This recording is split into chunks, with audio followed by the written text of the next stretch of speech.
year's 2014 Amistad Awards. Woo! I want to say a special thanks to Reverend Scott Marks, who brought this marvelous band to us, and he is one of our former awardees. And as a matter of fact, I'm going to introduce Jill Marks, another member of the Marks family. Let me tell you, this is one talented family. I believe, I believe, I do believe. Oh, I believe, I believe.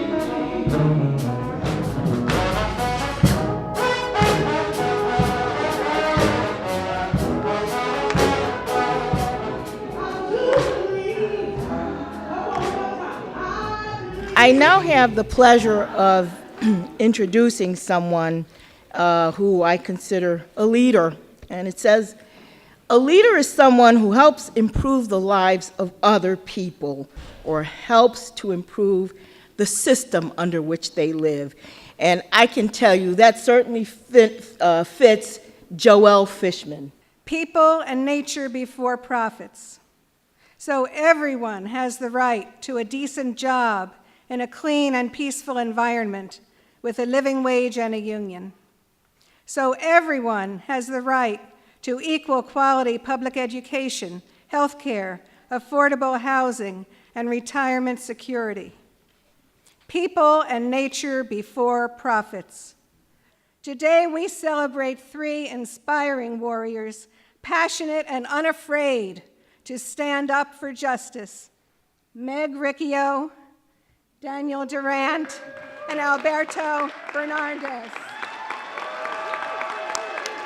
People and nature before profits, the time is now. Si se puede. Si se puede. Si se puede.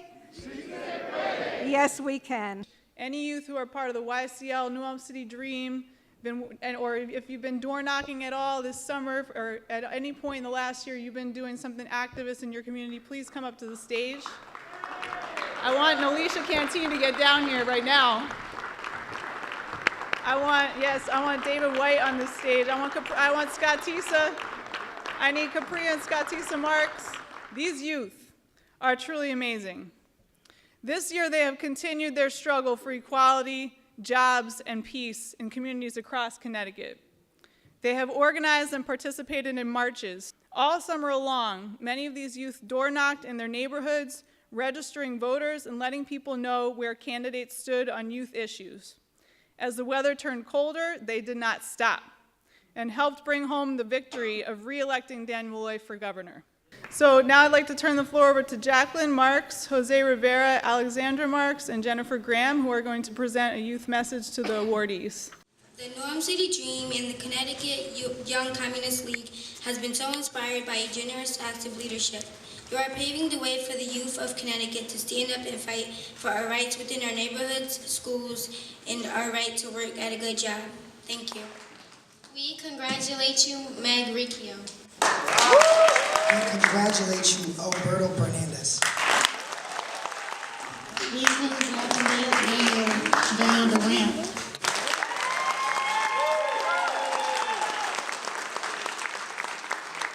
Each of the honorees tonight, as you all know, not only talk the talk, but they walk the walk. From immigration reform, to local jobs, to health care, to workers' rights, each of them have played a critical role in advancing these important causes. And again, on behalf of the mayor, I want to congratulate you. And to add to your collection of acknowledgments and awards tonight, I have 3 proclamations on behalf of the city, also known as citations. First, I want to call up Daniel Durant.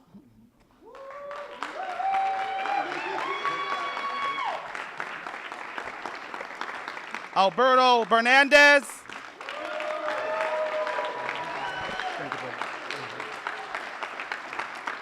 And Margaret Riccio.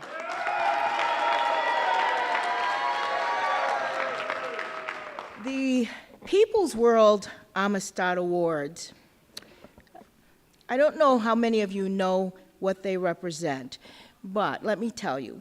The first People's World Amistad Awards were presented in 2001 with the criteria that the 3 awardees, as individuals and as a group, must embody the unity, courage, and vision necessary to achieve social justice, peace, equality, and workers' rights, offering leadership that inspires.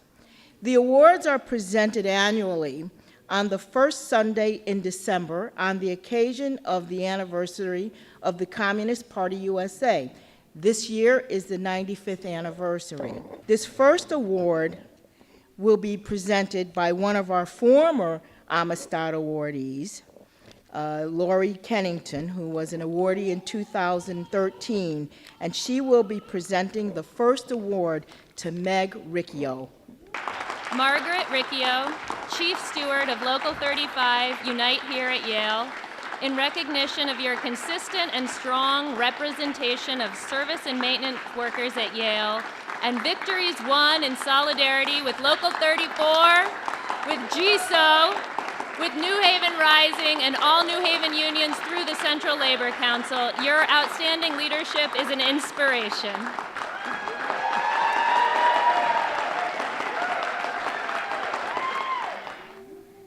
In 2003, we again were out on strike.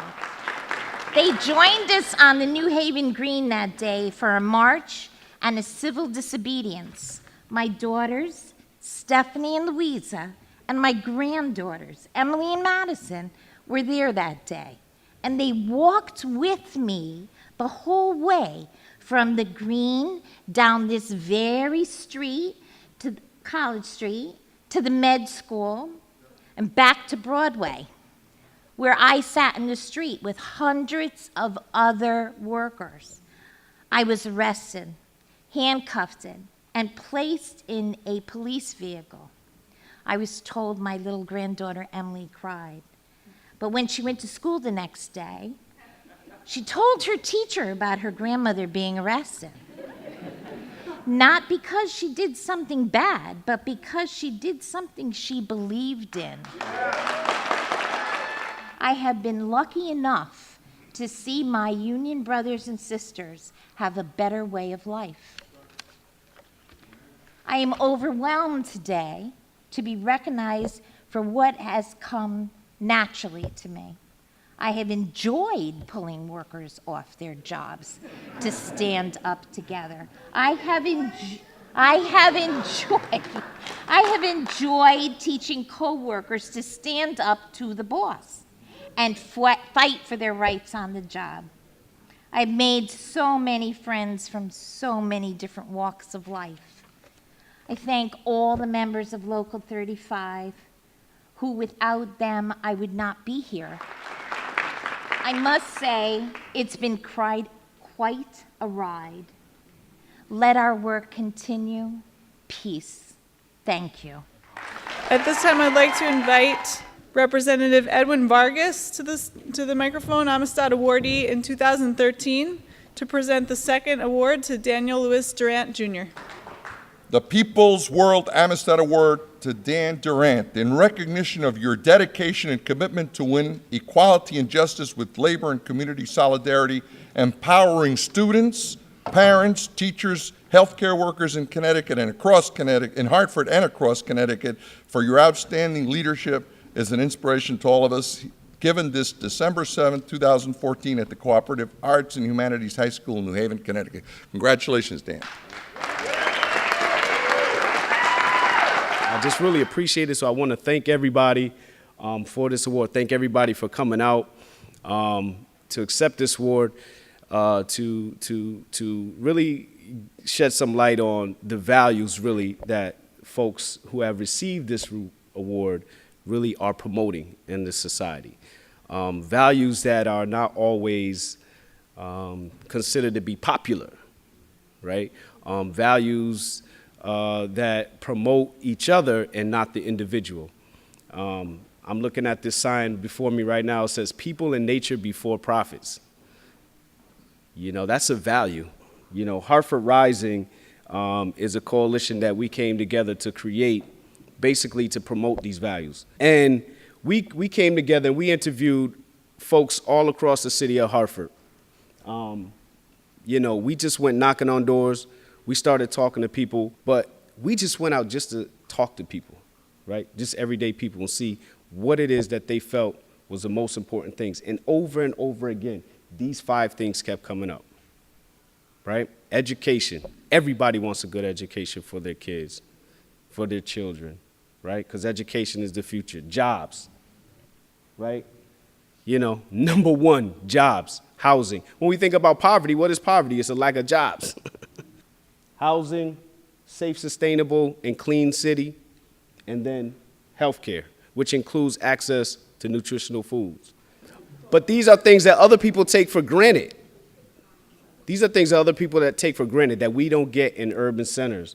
And this is a question of values, guys. This is values, right? And so we decided that we're going to come together, we're going to do something about it, and we created this Community Bill of Rights, which tomorrow, by the way, and I'll have some flyers for you guys, tomorrow is going to be presented before the City Council of the City of Hartford. We're asking them to stand up and support what the people are saying. The people are saying these are the things they want. So we want them to pass a resolution or an ordinance basically supporting our Community Bill of Rights. So anyways, I just wanted to kind of share with you guys, you know, what I've been working on. And again, I'm totally humbled to be here to get this award. I appreciate you all. And you know what? We're fighting for the values and we're on the right side of history. Thank you. So now I'd like to bring up Juan Hernandez, another Amistad awardee in 2008, to present the 3rd award to Alberto Bernardez Guity. Alberto, in recognition for your lifelong dedication to organize on behalf of workers' rights and social justice from Honduras to Connecticut, winning victory for the Garifuna community, immigration rights, and justice for janitors, your standing leadership and inspiration, today we present you with the Amistad Award. While the labor movement is being in decline nationwide, 32BJ is growing, and we do so by creating alliances and partnership with the community, by electing pro-workers candidates. Our union of 145,000 members are leading in the fight for fair wages, for immigration reform, for the protection of the environment. My union and my community is what have shaped my character. I was born into a community where people had no choice but to look up for each other. We are our brother's keepers. The Garifuna people are natural allies of the progressive movement in America. This movement is more relevant than ever because in the richer country in the world, you find millions of workers fighting for living wages. You find the bigger denier of global warming, and you find millions of people living in the shadow because of our broken immigration system. And our fight is not over. There's too much to do. We are still living in the middle of injustice. The question is, if we are not fighting, then who? We know there are forces of evil outside this door, all over this country, but if you look around and you look at who's in this audience, you know who true Americans are. That's us.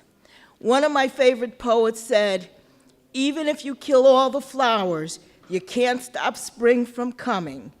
We are spring, and we are not going to let those forces stop us. Thank you to all of the awardees, past and present. Thank you. With that said, I would like to introduce the band as Alberto, our brother Alberto, has kindly brought to us BODOMA, Garifuna, cultural band from Bronx, New York. The BODOMA Garifuna Cultural Band was formed by a group of Garifuna artists, and they're led by its director, BODOMA, in 2002 to celebrate the Garifuna heritage through ancestral African customs and Garifuna music. The group has performed throughout the United States and Europe, and they're truly ambassadors of the Garifuna culture.